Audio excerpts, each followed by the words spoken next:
Dans la cour du collège d'enseignement général d'Okuta Ose, les jeunes plants attendent d'être mis en terre. Sous un soleil généreux, élèves, autorités et populations se retrouvent autour d'un même idéal: redonner vie aux forêts et préparer un avenir plus vert. Cette année, c'est la commune de Banté qui accueille la célébration officielle de la 42e édition de la Journée nationale de l'arbre dans le département des Collines. Un rendez-vous environnemental placé sous le terme « Enfants ambassadeurs des forêts engagés pour un Bénin verdoyant ». Ici, la cérémonie va bien au-delà d'un simple rituel de plantation. Elle se veut un cri d'alarme face à une réalité préoccupante: la disparition progressive du couvert végétal sous l'effet des activités humaines et des changements climatiques. Le directeur départemental des eaux, forêts et chasses des Collines donne le ton. Face aux jeunes ambassadeurs des forêts et aux communautés, il rappelle que l'heure n'est plus au discours, mais à l'action. Pour lui, le thème de cette édition constitue un véritable appel à la responsabilité collective. Enfants ambassadeurs des forêts,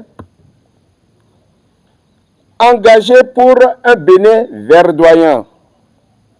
Ce thème met en évidence le rôle des gardiens de l'avenir que constituent les enfants d'aujourd'hui.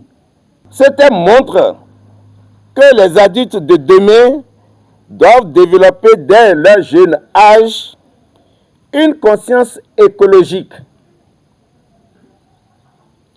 Faisons d'eux des citoyens armés pour construire un Bénin plus résilient et plus durable. Ce que vous devez retenir: enfants ambassadeurs des forêts, vous constituez l'avenir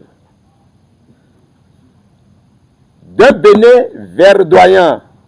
Dans les collines, les signaux d'alerte se multiplient. Sols appauvris, ressources forestières sous pression, pluie de plus en plus imprévisible. Devant ces défis, les collectivités locales sont appelées à jouer un rôle déterminant. Le conseil communal entend renforcer son engagement dans la lutte pour la préservation de l'environnement. Porte-voix de cette ambition, le premier adjoint au maire invite les populations à devenir les premiers gardiens de leur patrimoine naturel. Dans cette commune, la célébration de cette journée s'inscrit pleinement dans les orientations de notre plan de développement communal, ainsi que dans les initiatives locales de protection de l'environnement et de la promotion du développement durable. Certaines zones sensibles de notre commune nécessitent aujourd'hui des actions urgentes de restauration et de protection afin de préserver durablement notre patrimoine naturel. Face à ces défis, la mairie de Banté, en collaboration avec les services techniques de la communauté et des partenaires, a identifié plusieurs sites de plantation et prévoir la mise en terre de nombreux plants au cours de cette campagne de reboisement. Des activités de sensibilisation, d'entretien et de suivi des plants seront également organisées afin de garantir la réussite de ces actions entreprises. Je puis vous rassurer que la mairie demeure pleinement engagée dans l'accompagnement de toutes les initiatives visant à la protection de l'environnement, à la promotion des comportements économiques et responsables. Puis vient l'interpellation du préfet des Collines. Un discours sans détour. Dr Saliou Odoubou rappelle que la protection de l'environnement ne relève plus d'un choix, mais d'une nécessité. Face à la déforestation et au bouleversement climatique, chaque arbre préservé devient un rempart contre la dégradation du cadre de vie. Le thème retenu pour l'édition 2026 est « Enfants ambassadeurs des forêts, engagés pour un Bénin verdoyant ». Ce thème donc nous interpelle collectivement sur la nécessité de renforcer nos actions de reboisement, de conservation et de gestion durable des espaces forestiers.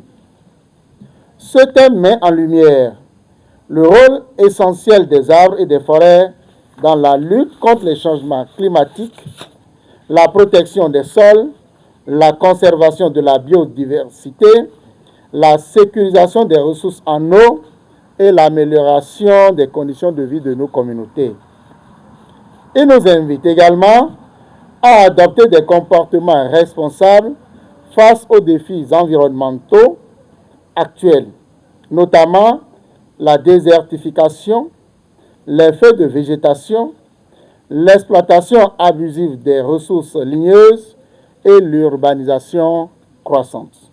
Mais à Banter, les solutions ne se limitent pas à la mise en terre des jeunes plants. Elles passent également par l'innovation. À quelques mètres de la cérémonie officielle, une autre révolution verte attire les regards. Le charbon écologique, fabriqué à partir des déchets organiques recyclés, et se présente comme une alternative crédible au charbon de bois traditionnel, principal facteur de pression sur les ressources forestières. Le charbon écologique, c'est un charbon qui est utilisé comme alternative contre le charbon de bois. C'est un charbon qui est fait à base de résidus agricoles comme les sons de riz, les écorces de manioc, les rafles de maïs, les coques d'arachide. Ce charbon est un charbon très économique comparativement à nos charbons de bois.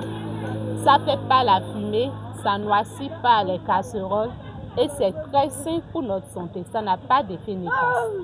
Ce charbon est un charbon très économique et très avantageux pour notre environnement. Ça protège notre environnement contre la déforestation et ça réduit les problèmes de dégradation du sol, de déforestation.